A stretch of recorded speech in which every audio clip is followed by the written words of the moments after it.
O Lucifer, how art thou fallen from heaven?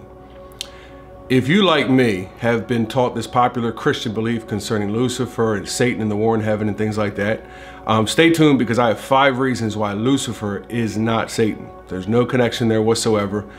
So before I give you the 5 reasons, I will let you know that the scripture that references Lucifer, son of the morning, right, is Isaiah the 14th chapter. So we're going to go and actually look at this scripture, and I'm going to show you 5 reasons why I don't believe that Satan is Lucifer. So the first reason is real simple. Because the prophecy is said to be a prophecy to the king of Babylon. Israel was in captivity, right? God releases them. It's a prophecy of God releasing them and restoring them from that captivity, and ultimately overcoming the king of Babylon and the nation of Babylon. So this is a prophecy to him. And it says that this is going to be a mocking proverb. A mocking proverb is a phrase being said that taunts. So we see here they plainly consider the speech here introduced as a piece of poetry, and of that species of poetry which we call elegiac, which is a lamentation speaking of the fall and death of the king of Babylon. So it's not that they really thought that he had fallen from heaven. They were mocking him at, oh yes, you glorious one. Look how you've fallen. I thought you were a god. I thought you were great. These are all just reasons to say that they're literally just mocking a human being. So the second reason is simple as well, and that's because the scripture says that he is a man. It doesn't refer to him as an angel or any terminology that pertains to angels. It literally calls him a human man. It also describes him as having human offspring and descendants, and the curses that will come on them. So ultimately, when we read the text, it's literally talking about the earthly man who was a king of Babylon, nothing more. The third reason is that it says that this king of Babylon dies and goes to the grave. Well, even Satan, even though he's chained and bound and all these things, the Bible never says he dies and goes to the grave. The grave is also known as Sheol, the underworld, Hades, or Tartarus. So Satan is never said to go to any of these places. As a matter of fact, in the book of Revelation, when Satan is bound and chained, it says he's thrown in the abyss, the bottomless pit, which is not a place of fire and torment. It's not the grave. It's not death ultimately, because he's released from it to go back to work again. So if he was in the grave and dead, he wouldn't be able to come back and do the same things he was already doing. Ultimately, his destination is not the grave. It is the lake of fire, which is 2 different things. The grave itself is thrown in the lake of fire, so they can't be synonymous. So that's the third reason. Pretty simple. This earthly man dies and goes to the grave. The fourth reason is kind of tricky. My fourth reason is that Satan never actually claims to ascend above God's throne. Satan never actually claims to make his kingdom above the stars and above the throne of God. He doesn't make any claims that he is God. Now, the reason why I say it's tricky is because the scripture in question is Isaiah, the 14th chapter right now. This is one of 2 scriptures where we get this belief that Satan is puffed up and claims to ascend above God, right? So we can't use, if these scriptures are in question, we can't use either of these scriptures as the actual proof. We have to look outside of these scriptures. So if we look outside, say any other scripture in the Old Testament or New Testament referring to Satan or the devil or the dragon or any of these things, we don't find that the dragon or the Satan or the old serpent ever makes claims that he's above God, ever makes claims that he's going to put his kingdom above God's. What he actually does is he deceives men and lures men into saying that, to believing that. So, case in point, the dragon comes down having great wrath. And now the dragon gives power to the beast. Now, whoever you think the beast may or may not be, he actually gives power to the beast to exalt himself as though he's God. It's the beast or the man of sin that sits in the temple of God claiming to be God, not Satan himself. Satan doesn't claim to ascend. He doesn't say he's going to ascend and be above God. He doesn't claim that he is God instead of God. So no other text outside of Isaiah 14 and Ezekiel 28, which I reference and I actually explain in other videos, do we really have to think that Satan makes these claims. He doesn't.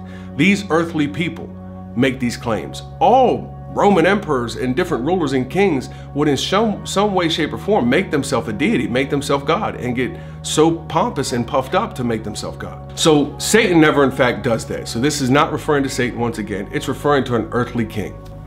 So here's reason number 5. Lucifer is a Latin term. Should be enough said right there. Anyone that knows anything about the Bible knows that Isaiah was written in some form of Old Hebrew, okay? Now, the word in Hebrew is Hallel, or Halil.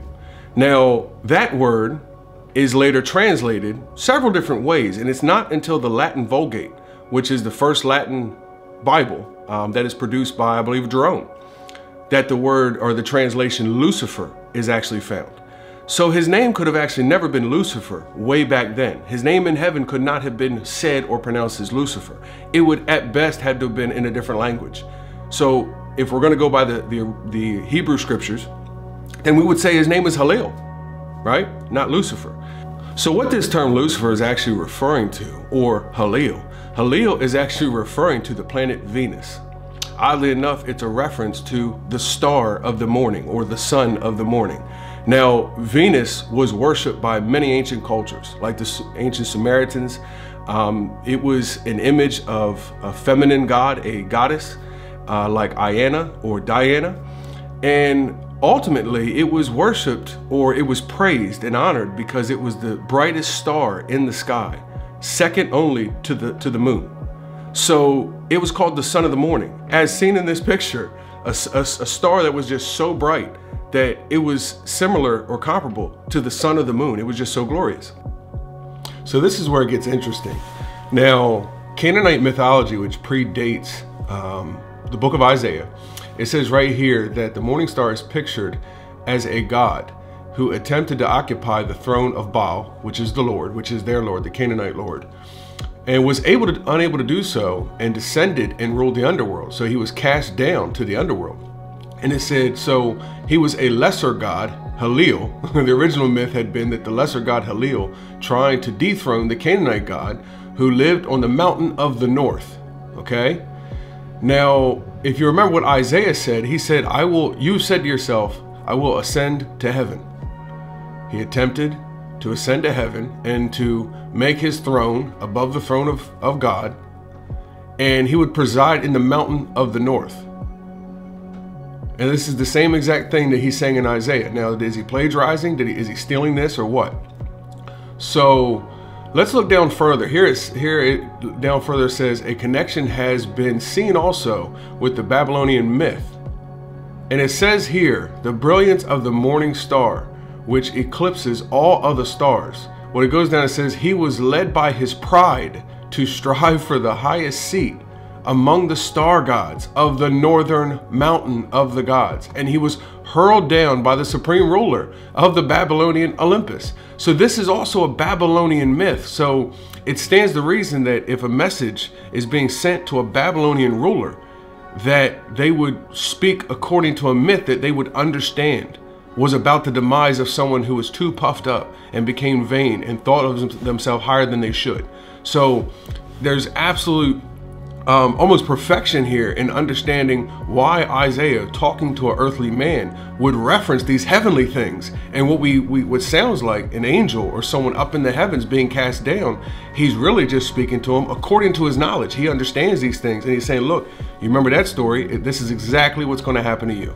So again, keep in mind that this is a mocking proverb of an earthly man, and they're saying, oh, I thought you were as bright as this guy here. I thought you were so bright up in the heavens. I thought you were so great and so glorious, just like this glorious star of Venus. How art thou fallen from heaven? They're speaking mockingly. This is not a history lesson. This is not, doctrine that's being preached. They are taunting this man. This is a poem and a taunt about his ultimate demise. The earthly ruler who had put Israel in captivity. Okay?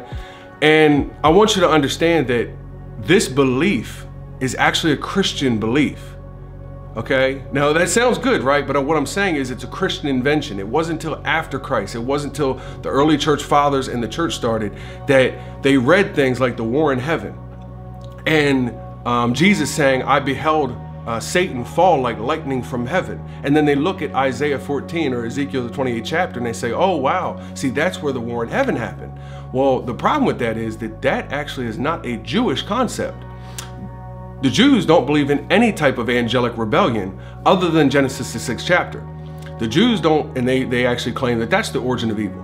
Now, the Jews don't read Isaiah the 14th chapter and say that, oh, see, Satan had rebelled. They don't read Ezekiel the 28th chapter, which I have another video on that as well. And they don't say, oh, this is, Satan, the anointed cherub that has been cast out. They didn't have a war in heaven belief. It's not in all of their scriptures, not in all of their faith. As a matter of fact, if you go to extra biblical scriptures, whether it be the first book of Enoch, whether it be Dead Sea Scrolls, whether it be Jewish historians like Josephus, none of them tell this story. None of them confirm that Satan somehow fell from heaven as being called the name Lucifer. Matter of fact, none of them use the name Lucifer except referencing this planet Venus, which is actually the Latin word phosphorus, where we get the word phosphorus from. So right here, this word phosphorus is actually Greek. The Bible was written in Hebrew, and this is Greek. So the Hebrew word halil, like we've already demonstrated, it's translated as phosphorus, and both halil and phosphorus mean the morning star, referencing this star or planet they call Venus. Now we see here it also goes by many other names. Artemis, we already talked about, here's Dionysus, we already talked about Diana, Iana, and it just so happened that the Latin actually translate this Lucifer. And Latin is the language of the Romans. And this is a language that of the Roman people, and the Roman people are just as pagan and have all these other beliefs and all these other gods and star gods and things like that, just like the Canaan mythology, just like Babylonian mythology. Rome and Roman Catholicism is just a new extension of Babylonian sun god worship. So they have every reason to call this Halil in Isaiah a deity, a god or an angel that has rebelled, because that was part of their mythology, that was part of their belief about their gods. And now they've just used the Christian faith to tie in and say, well, the Christian Satan is actually the Halil, the god that has been cast down. So what you ultimately need to know is that no one at the time of these writings, or no one at the time of Christ or the apostles, ever connected Isaiah 14 or other verses to some type of war in heaven. The belief didn't exist yet. So these scriptures don't mean that. Isaiah 14 is simply a prophecy to the king of Babylon. I think there might be spiritual significance that are very similar. Just like, ancient Babylon and the Tower of Babel, maybe the great city of Babylon in the book of Revelation, or the plagues of Egypt and the plagues in Revelation. But this prophecy was just that, a prophecy. It was saying things that would come to pass, things that would happen, and things that would be said to this earthly king. It was not a history lesson about a war in heaven. If you want to hear more about the war in heaven, I do have videos about Revelation 12 and the war in heaven. I also have a video on Ezekiel 28th chapter, and I have a video on Luke the 10th chapter where Jesus says, I beheld Satan fall as lightning from heaven. So we'll discuss all these main scriptures in these other videos. If you have any questions or comments, please leave them in the comments, contact me on Facebook, whatever. So I hope you enjoyed it, hope you liked it. If you like this, please subscribe, hit the little bell, so you can be notified of other videos that I do, and drop a comment and let me know what other topics you may want covered. Thank you very much for watching.